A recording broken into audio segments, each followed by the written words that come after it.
Assalamu alaikum warahmatullahi wabarakatuh. Welcome to the second episode of Sunnah Revivals with Taha ibn Jalil. ہمیں اور صحابہ میں ایک جو بہت واضح فرق ہے وہ یہ ہے کہ صحابہ سنت کو سنت سمجھ کے اس پہ عمل کیا کرتے تھے اور ہم سنت کو سنت سمجھ کے اس کو چھوڑ دیتے ہیں. امام حسن البصری رحمہ اللہ کے نبی صلی اللہ علیہ وسلم سے محبت کے بارے میں فرماتے ہیں کان علامت حبہ ایاہ اتباع سنت رسول صلی اللہ علیہ وسلم، کہ سب سے بڑی جو کنڈیشن ہے، جو لٹمس ٹیسٹ ہے اللہ کے نبی سے محبت کی، وہ یہ ہے کہ اللہ کے نبی صلی اللہ علیہ وسلم کی سنتوں پہ عمل کرنا. We all claim to love the Prophet صلی اللہ علیہ وسلم، بٹ ہمیں دیکھنا یہ چاہیے کہ ہم میں سے کون کتنا زیادہ ان کی سنتوں پہ عمل کرتا ہے. تو آج ہم لوگ ایک ایسی سنت پہ بات کریں گے جو کہ ہم میں سے اکثریت اس پہ عمل نہیں کرتی یا اکثریت کو ہم میں سے اس کا علم ہی نہیں ہے.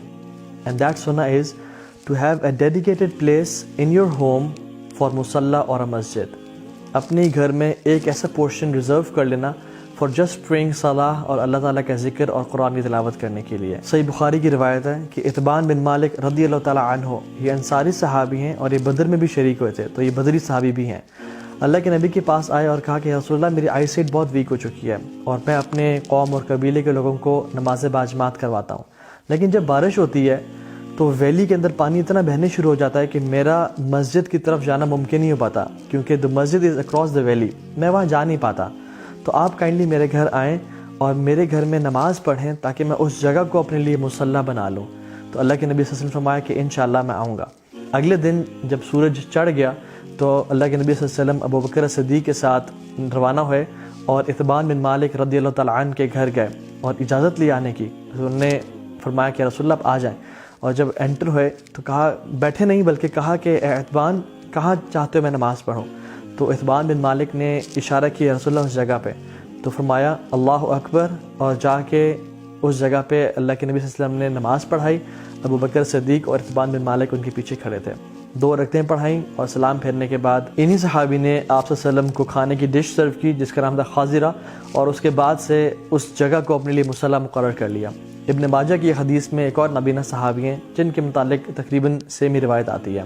سو دا پوائنٹ از، حکمت کیا ہے اس کے پیچھے کہ ہمارے گھروں میں کوئی ایک جگہ ہونی چاہیے ایسی جو کہ ڈیڈیکیٹڈ ہو اور ریزروڈ ہو نماز پڑھنے کے لیے، قرآن کی تلاوت کرنے کے لیے اور ذکر اذکار کرنے کے لیے، جس کی سینکٹیٹی ہو، جہاں پہ کھیلا کودا نہ آ جائے، جہاں پہ گپ شپ نہ ماری جائے، جہاں پہ ڈرنکس سپل اوور نہ کی جائیں. بہت ساری روایات میں اللہ کے نبی صلی اللہ علیہ وسلم نے گھر میں نماز پڑھنے کی فضیلت بیان کی ایکسیپٹ آف فرض پریئر.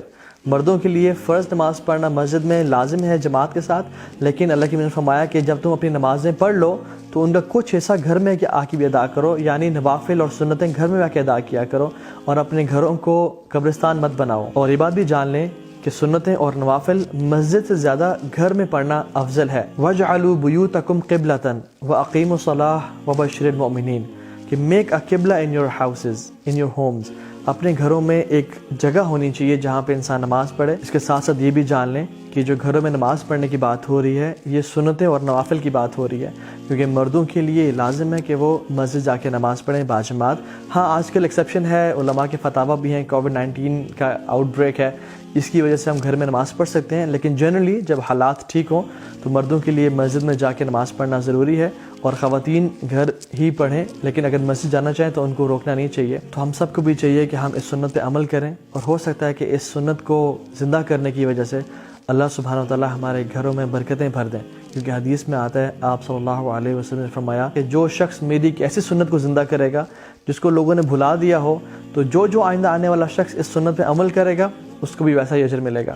تو ہم سب کو چاہیے کہ اس سنت کو اپنے گھروں میں زندہ کریں، لوگوں کو بتائیں، اس میسج کو شیئر کریں لوگوں کے ساتھ تاکہ اس سنت کو بھی زندہ کیا جا سکے اور شاید یہ آپ کی اور میری نجات کا باعث بن جائے. بارک اللہ لی ولکم. السلام علیکم ورحمۃ اللہ وبرکاتہ.